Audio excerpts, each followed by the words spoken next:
Good morning, Intenders. Good morning. Welcome and welcome back to Morning Intentions. Today is Thursday, July 23rd, and we want to give a shout out and a happy birthday to dear old Dawn, whose birthday Annette mentioned yesterday as it was tomorrow, and tomorrow's now today. So happy birthday to Dawn. Happy birthday, Dawn. We love you. Yes, we do. Today we want to talk about reprioritizing our homes. When we're making life changes, when we're reprioritizing, our homes have to match what's going on inside of us. The outer must reflect the inner.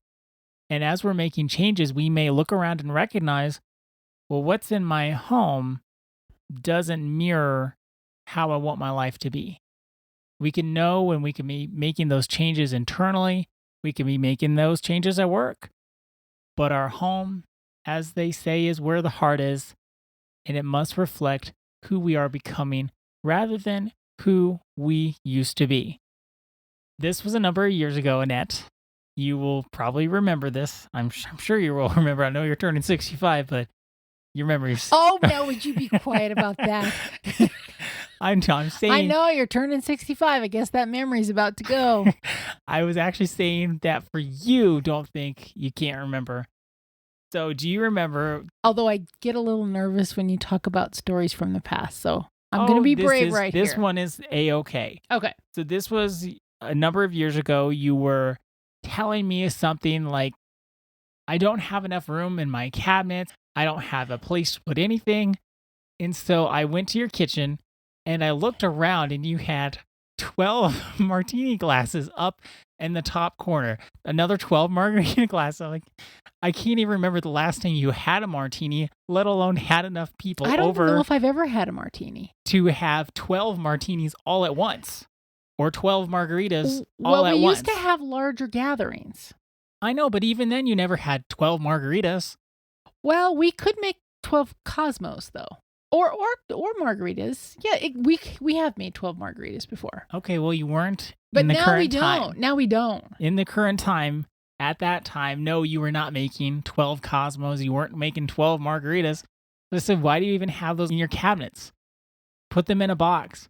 Put them somewhere else and let your kitchen be where you're at today.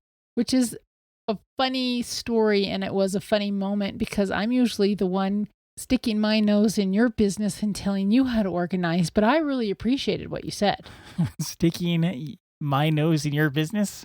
I stick mine, well, I've learned not to, of course, but I've had a habit of sticking my nose in your business. Well, and you're you have my trained mom, me and otherwise. that's what moms do. You have trained me otherwise. I don't do that.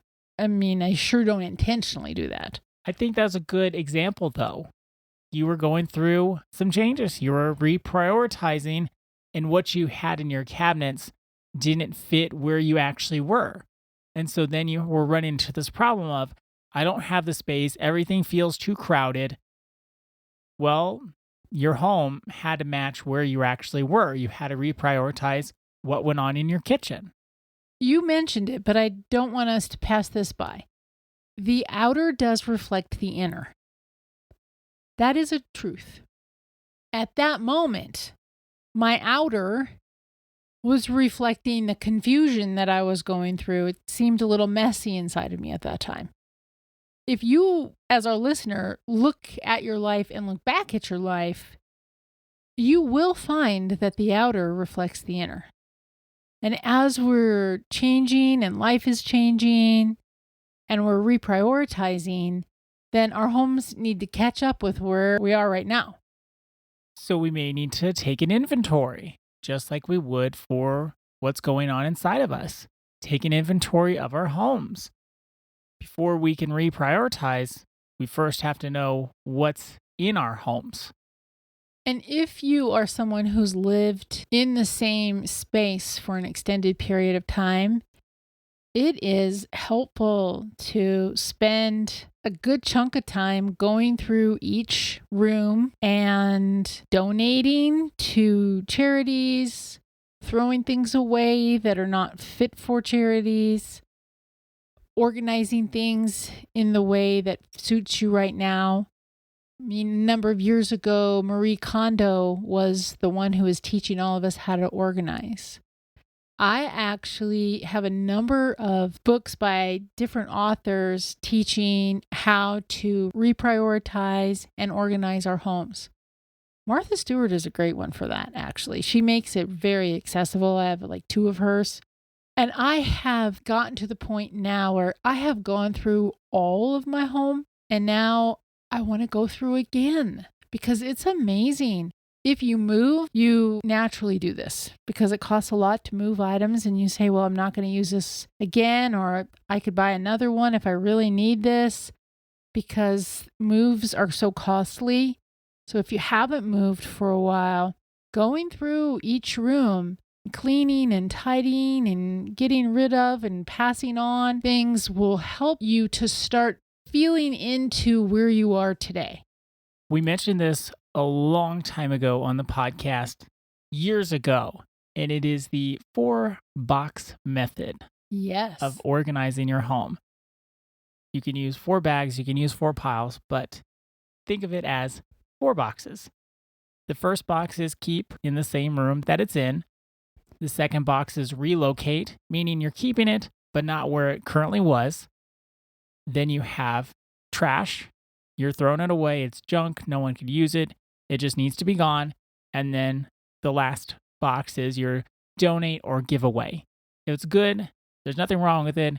It's just not where you're at right now. In my personal spin on all of this, when I reorganize, I ask myself, when was the last time I touched this? When was the last time I even thought about it? I may have even forgotten that I owned whatever it was. And that's usually my key indicator. It's time to say goodbye. If I can't remember the last time I used it, and I'm not going to try to tell myself, well, I could use this in the future.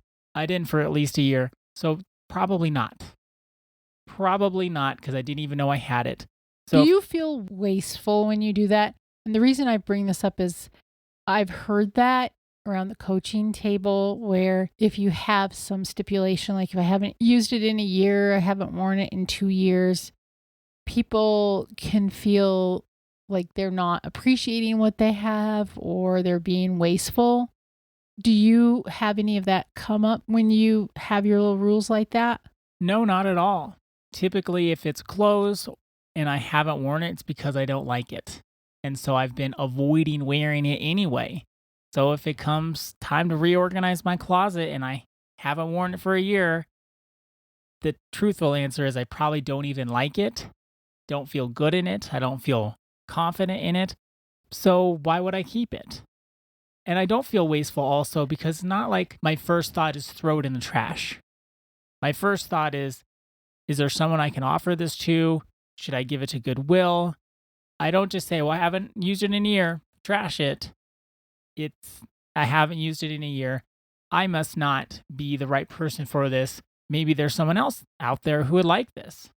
And people do appreciate that. I mean, one of our clients came in one day with a bag of, were they just boots or were they shoes and boots? And shoes and boots. And you were so excited about it and excited to wear them. I mean, it made your week. I remember that. So just because things aren't working for us doesn't mean they're not going to work for somebody else. And we had another client who out of the blue brought some shirts and said, I don't wear these at all. I don't really like them, but they seem like something you would like. I remember and they were right, that. And I wear those shirts all the time. All the time. You're wearing those all the time. So what we have grown out of, our life has changed. We're reprioritizing. Somebody else might really appreciate and love. So our intention for today is I will create spaces that support the life I want to live. I will create spaces that support the life I want to live. Thank you so much for joining us today. Our day is better because you are part of our day. See you tomorrow. See you then.